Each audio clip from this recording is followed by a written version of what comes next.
الحمدللہ رب العالمین الصلاۃ والسلام علیکہ محمد صلی اللہ علیہ وآلہ وسلم۔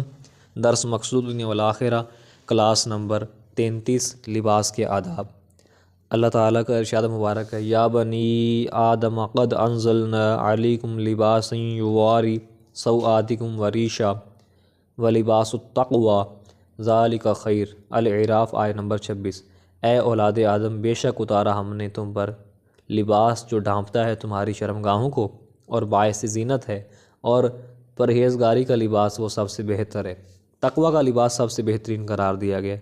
تقوی کے لباس سے باطنی پاکیزگی بھی مراد ہے اور ظاہری پاکیزگی کا لباس بھی مراد ہے، یعنی ایسا لباس جو شریعت کے مطابق ہو، مرد اور عورت کے لباس میں آپس میں مشابہت نہ ہو، لباس پہن کر غرور تکبر میں مبتلا نہ ہو، عاجزانہ لباس ہو، بندگی والا لباس ہو۔ اتنا لباس پہننا جو ستر پوشی کرے فرض ہے۔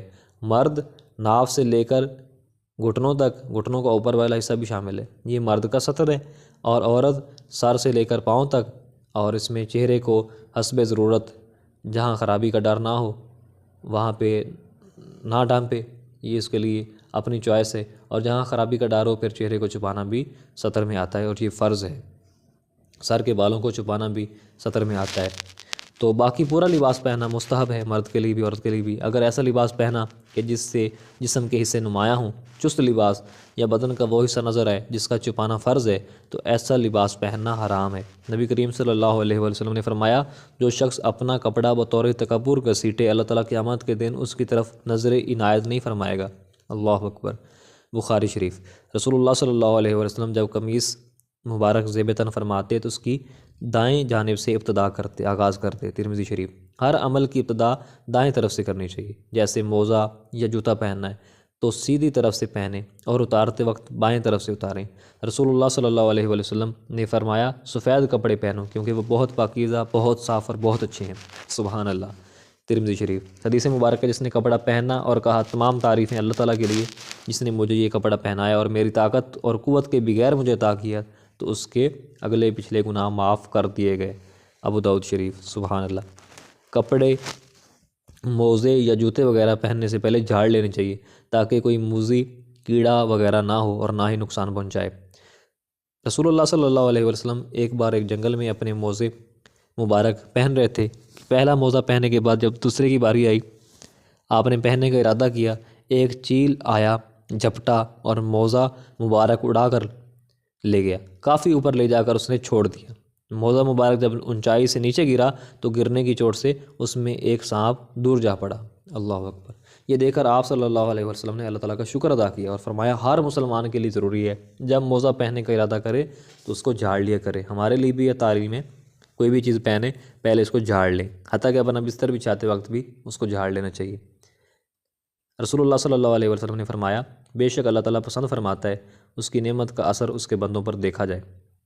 موزے کی بات آئی تو موزے کی یہ اپنا جب موزہ پہنیں گے تو مسافر کے لیے کہ وہ موزہ وضو کرے اور موزہ زیب تن کر لے، اور 3 دن اور 3 راتیں اس کی مدت ہے۔ آپ موزہ پہنے رکھیں گے اور جب بھی وضو کرنا ہو تو موزہ کے اوپر مسح کر سکتے ہیں۔ فقہ حنفیہ کا مسئلہ ہے۔ اور اگر مقیم ہے، گھر میں ہے، تو پھر 24 گھنٹے، 1 دن اور 1 رات پہلی بار وضو کریں گے، پاؤں اچھی طرح دھو لیں گے، پھر موزہ پہن لیں گے اور پھر موزے کے اوپر مسح کرتے رہیں گے جتنی بار بھی وضو کریں گے، لیکن جب اتار دیں گے پھر ٹائم ختم ہو جائے گا۔ تو حدیث مبارکہ، بے شک اللہ تعالیٰ پسند فرماتا ہے اس کی نعمت کا اثر اس کے بندوں پر دیکھا جائے۔ تو لباس ایسا ضرور پہنیں کہ جس سے اللہ تعالیٰ کی نعمت کا شکر ادا ہو سکے، اور لیکن تکبر دکھاوا نہ ہو۔ مردوں کو شلوار، پاجامہ، لنگی وغیرہ کو ٹخنوں سے اوپر رکھنا چاہیے، جبکہ عورتوں کو ٹخنے چھپانے چاہیے۔ حالانکہ ہمارے آج کل کے دور میں تو معاملہ برعکس ہے، عورتوں جن کو چھپانے چاہیے تھے ٹخنے وہ چھپاتی نہیں ہیں، اور مرد جن کو ٹخنوں سے کپڑا اوپر رکھنا چاہیے وہ چھپائے ہوئے ہیں۔ العیاذ باللہ۔ اللہ تعالیٰ ہمیں فتنوں کے دور سے بچائے۔ مردوں کو ریشمی لباس پہننا منع ہے، جبکہ عورت پہن سکتی ہے۔ عورتیں اتنا باریک لباس نہ پہنیں کہ اس سے جسم نظر آئے، یا اتنا چست نہ ہو کہ جسم کی ساخت واضح ہو۔ حدیث مبارکہ ہے، وہ عورتیں بھی جہنمی ہیں جو کپڑے پہن کر بھی ننگی رہتی ہیں، دوسروں کی رجھاتی ہیں اور خود دوسروں پر ریجھتی ہیں۔ یہ عورتیں نہ جنت میں جائیں گی اور نہ ہی جنت کی خوشبو پائیں گی، جبکہ جنت کی خوشبو بہت دور سے آتی ہے۔ اللہ اکبر۔ ریاض الصالحین حوالہ ہے۔ رسول اللہ صلی اللہ علیہ وسلم نے ایک جوتا پہن کر چلنے اور تہبند باندھ کر ایسے انداز میں بیٹھنے سے منع فرمایا جس سے بدن ننگا ہو۔ لباس میں مرد عورت ایک دوسرے کا رنگ اختیار نہ کریں، ایسے مردوں عورتوں پر اللہ تعالیٰ نے لعنت فرمائی ہے۔ اللہ تعالیٰ نے ان مردوں پر لعنت فرمائی ہے جو عورتوں کا سا رنگ اختیار کریں، اور ان عورتوں پر بھی لعنت فرمائی ہے جو مردوں کا سا رنگ اختیار کریں۔ بخاری شریف۔ خواتین دوپٹہ اوڑھنے کا اہتمام کریں اور اسے اپنے سر اور سینے کو چھپائے رکھیں۔ دوپٹہ ایسا باریک نہ ہو جیسے سر کے بال نظر آئیں۔ قرآن مجید میں اللہ تعالیٰ نے فرمایا وَلْيَضْرِبْنَ بِخُمُرِهِنَّ عَلَى جُيُوبِهِنَّ، اور ڈالے رہیں اپنی اوڑھنیاں اپنے گریبانوں پر۔ سورہ نور آیت نمبر 31 کا حصہ۔ حضرت سیدہ عائشہ صدیقہ رضی اللہ تعالیٰ عنہ فرماتی ہیں جب یہ آیت کریمہ نازل ہوئی تو عورتوں نے باریک کپڑے چھوڑ کر موٹے کپڑے چھانٹے اور ان کے دوپٹے بنائے۔ ابو داؤد شریف۔ لباس اپنی حیثیت کے مطابق پہنا جائے، نہ اتنا مہنگا اور قیمتی کہ تکبر کا اندیشہ ہو، اور نہ ہی اتنا خستہ اور پیوند لگا کہ اللہ تعالیٰ کی نعمت کا اظہار ہی نہ ہو۔ ایک شخص نے عرض کی میں چاہتا ہوں کہ میرا لباس نہایت عمدہ، سر میں تیل لگا ہوا، جوتے بھی نفیس۔ اسی طرح اس نے بہت سی چیزوں کا ذکر کیا، یہاں تک کہ اس نے کہا کہ میرا کوڑا عصا ہوتا ہے وہ بھی نہایت عمدہ ہو۔ تو آپ صلی اللہ علیہ وسلم نے فرمایا یہ ساری ہی باتیں پسندیدہ ہیں، اور اللہ تعالیٰ اس لطیف ذوق کو اچھی نظر سے دیکھتا ہے۔ سبحان اللہ۔